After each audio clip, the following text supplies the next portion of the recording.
તમે ગમે તેટલું સરસ ઇંગ્લિશ શીખી લ્યો, પણ જો તમારી સામે કોઈ વ્યક્તિ વાત કરતું હોય અને તમે એની વાત પર ખાલી ઓકે ઓકે એવું કર્યા રાખો છો ને, તો સામેવાળાને લાગે છે કે તમે કંટાળી ગયા છો અથવા તો તમને કાંઈ જ સમજ નથી પડતી.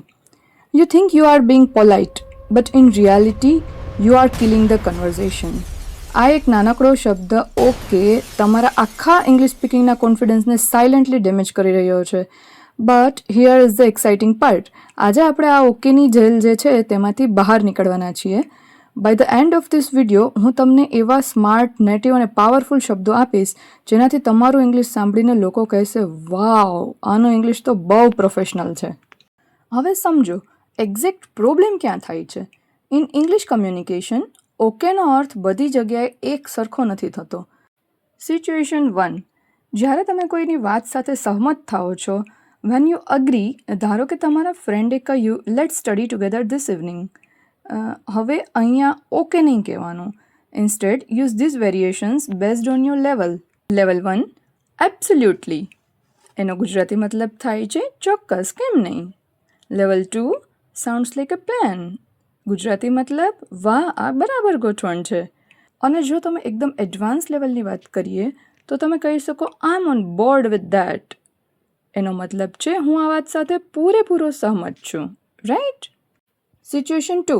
When you like an idea, let's સે કોઈએ તમને કોઈ એક નવો આઈડિયા તમને ગમી ગયો છે, કોઈએ તમને ફોન કરીને એક બહુ મસ્ત પ્લાન કહ્યો કે આપણે આ સન્ડે એક નાનું ગેટ ટુગેધર કરીએ.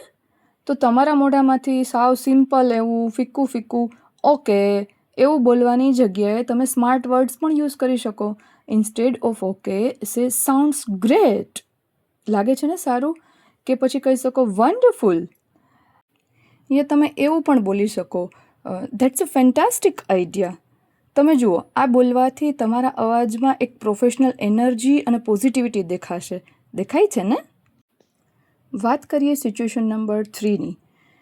Van you understand instructions, like જ્યારે તમને કોઈએ કંઈક સૂચના આપી હોય અને તમે એની સૂચના સમજી ગયા હો.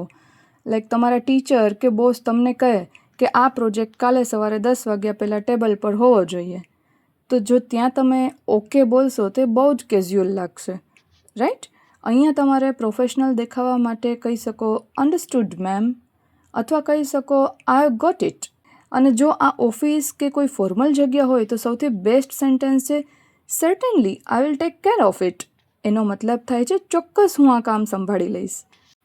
સમજાયું તમને? સિચ્યુએશન વાઇઝ ઓકે શબ્દને આપણે કેટલા અલગ અલગ શબ્દોથી રિપ્લેસ કરી શકીએ. પણ તમને એક વાત કહું, ભાષા છે ને માત્ર સાંભળવાથી નથી આવડતી, એના માટે એપ્લિકેશન અને રિવિઝનની જરૂર છે. સો હવે વારો તમારો છે. હું તમને એક સિચ્યુએશન આપું છું. ધારો કે હું તમને કહું આ વિડીયોને લાઇક કરી અને તમારા 3 ફ્રેન્ડ્સ સાથે શેર કરી દો. તો તમે મને કોમેન્ટમાં ઓકે નહીં લખો. આજે આપણે જે સ્માર્ટ વર્ડ્સ શીખ્યા છીએ એમાંથી તમારો ફેવરિટ શબ્દ યુઝ કરીને તમે કોમેન્ટ બોક્સમાં મને રિપ્લાય કરો. લેટ મી સી કેટલા લોકો ખરેખર સ્માર્ટ બનવા માટે તૈયાર છે. એન્ડ યસ, જો તમે ડેઇલી કન્વર્ઝેશનમાં કામ આવે એવા બીજા 20 રેડીમેડ ઇંગ્લિશના સેન્ટેન્સ એકદમ સરળ રીતથી શીખવા માગતા હો ને, તો સ્ક્રીન પર જે આ લેફ્ટ સાઈડમાં વિડીયો દેખાય છે ને એના પર અત્યારે જ ક્લિક કરો. હું તમને ત્યાં જ મળી જઈશ.